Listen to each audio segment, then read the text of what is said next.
Hello and welcome to everyone. Today we will discuss about differentiability of real function. So let's start. Differentiability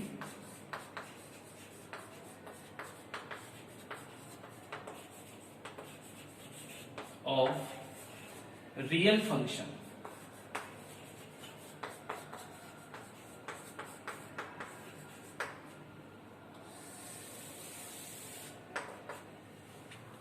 Let us suppose f is a function d to r, where d is an open interval, where d is an open interval.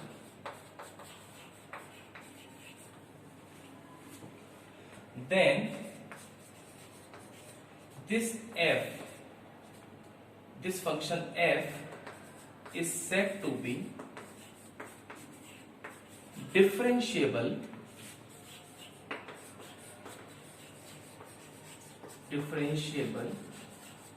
if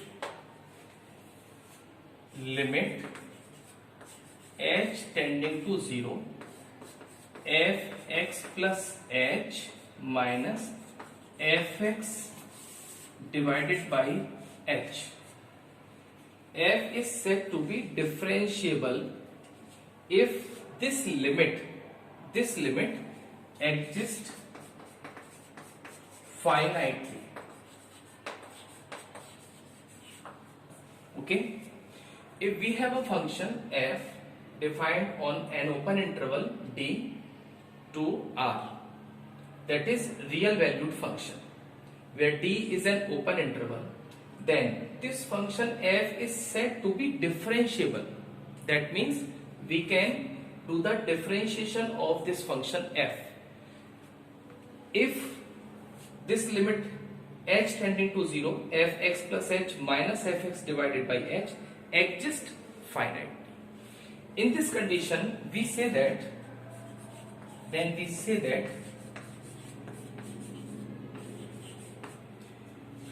this limit is known as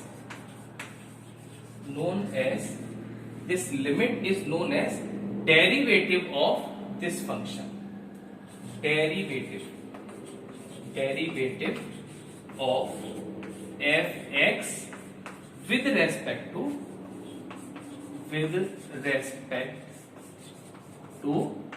this x. Okay, with respect to the independent variable this x. Okay, and we express the derivative, we can express, or the symbolical form, f dash x is equals to limit h tending to 0 f x plus h minus fx divided by h. This is the derivative of fx with respect to x. This is the definition of differentiability of a real function in an open interval d. This definition is also known as the first principle of differentiation. Okay, this definition is also known as the first principle of differentiation. This definition is known as first principle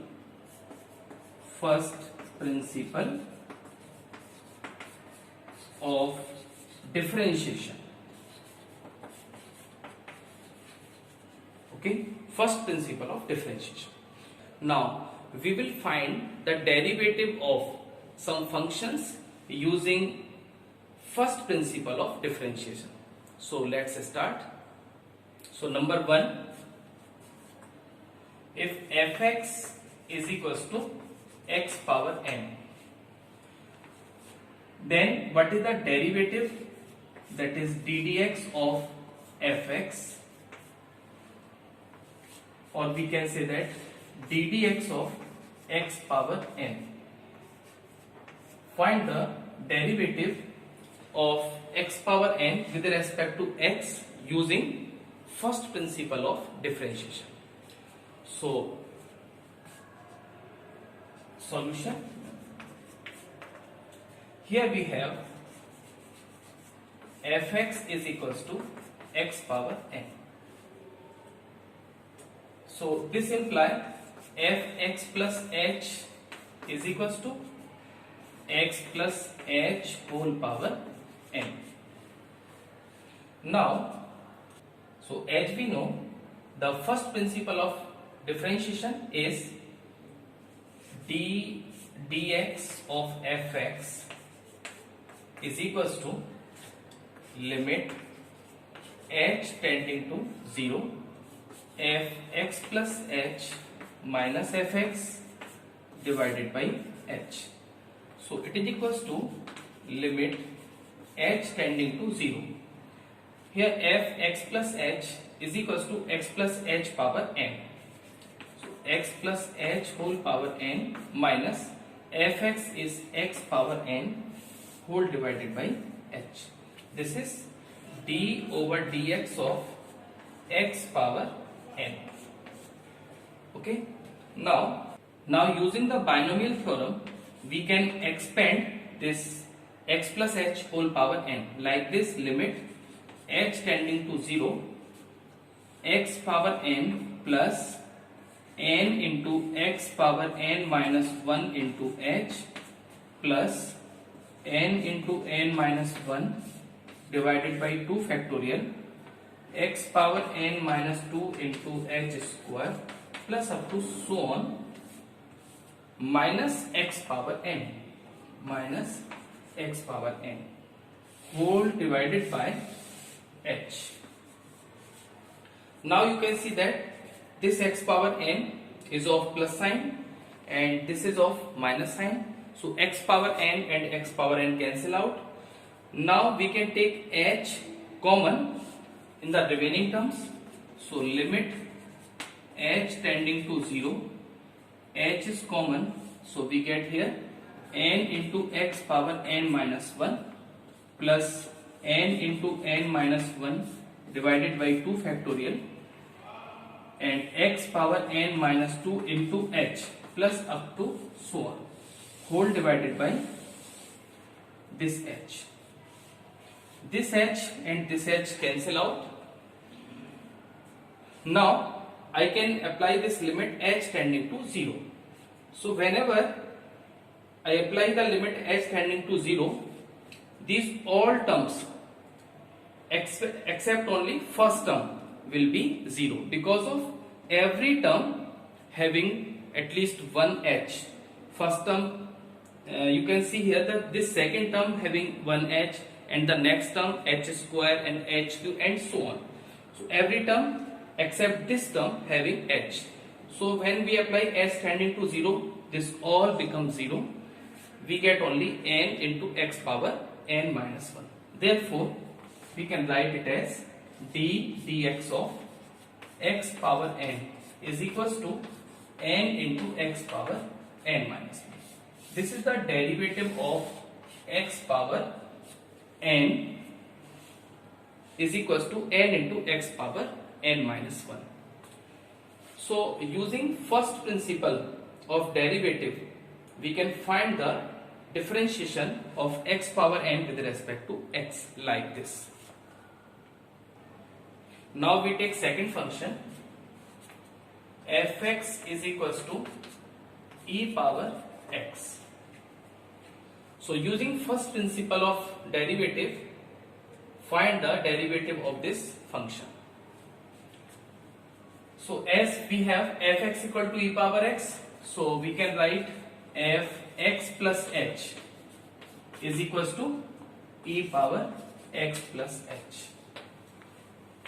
Now since we know the definition of differentiability, that is first principle of differentiation is f dash x is equals to limit h tending to 0 fx plus h minus fx divided by h.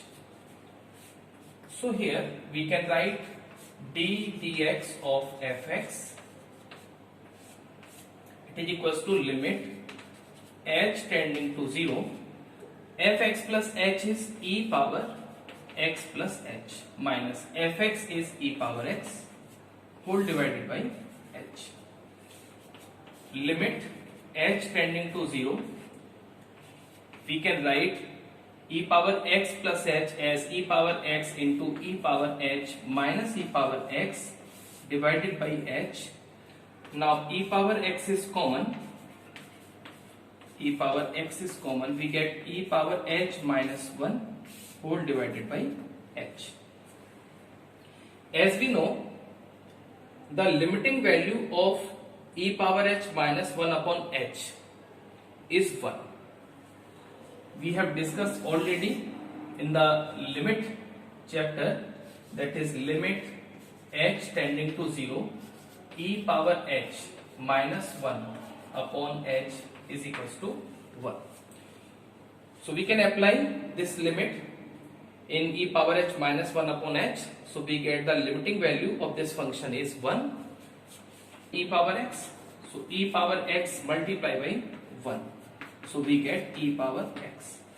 Therefore, the derivative of fx, that means derivative of e power x, is equals to e power x. So we write like this, d over dx of e power x is equal to e power x. You have to remember these formulas. Now we take third function, that is fx is equals to a power x. So using first principle, find the derivative of this function, that is a power x.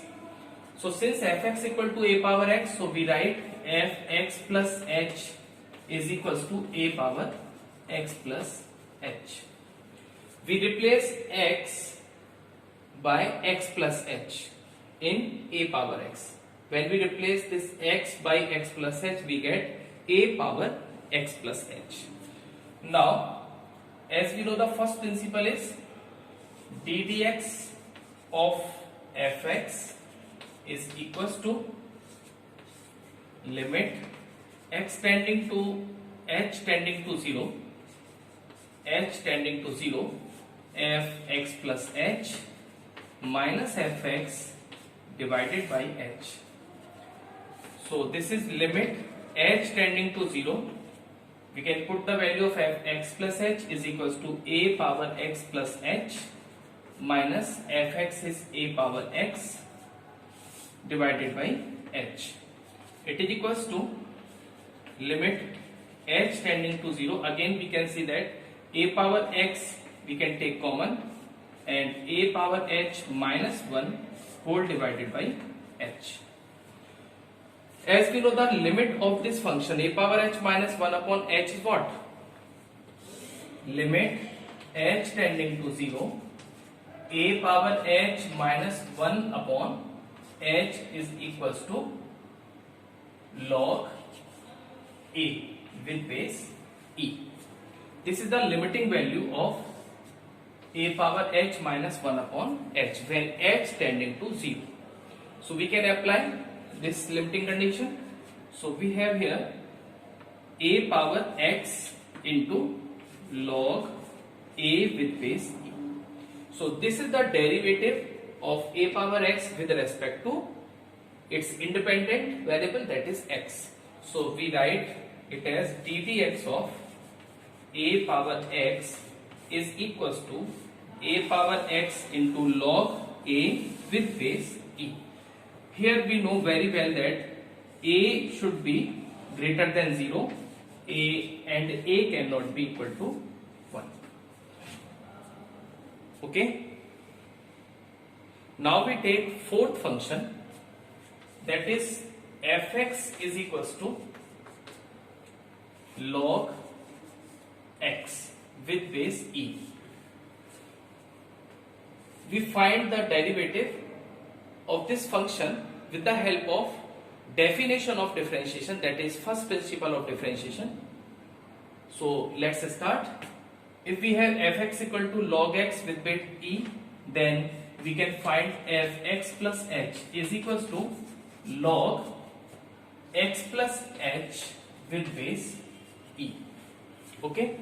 Now using first principle, ddx of this fx is equals to limit h tending to 0 fx plus h minus fx whole divided by h. So it is equals to limit h tending to 0. Here fx plus h is log with base e x plus h minus fx is log x with base e whole divided by h. This is the ddx of log x with base e. Now using log property, that is log a minus log b, we know log a minus log b with same base e and d, we know this is equals to log e a by b. Using this property of log, we can write limit h tending to 0 log base e x plus h over x divided by h. It is equals to limit h tending to 0 log base e, we can divide x plus h by x, so get 1 plus h by x whole divided by h. Here we apply the limit h tending to 0 log 1 plus alpha h upon alpha h is equals to 1. So using this limit h tending to 0 log 1 plus alpha h upon alpha h is equals to 1. Here this alpha h and this alpha h means the coefficient of h here alpha and the coefficient of this h here also alpha. These both will be same. When h tending to 0, the limit of this function is 1. So to form the same coefficient here of h, that is 1 by x, so we divide here by x and multiply by x. So we can apply this limit h tending to 0 in the function. We can write 1 by x limit h tending to 0 log with base e 1 plus h by x divided by h by x. Okay. Now we can apply the limit this h tending to 0. The limiting value of this function will be 1. So it is equals to 1 by x. That means the derivative of log x with base e is equals to 1 by x. So result is ddx of log x with base e is equals to 1 by x. Okay.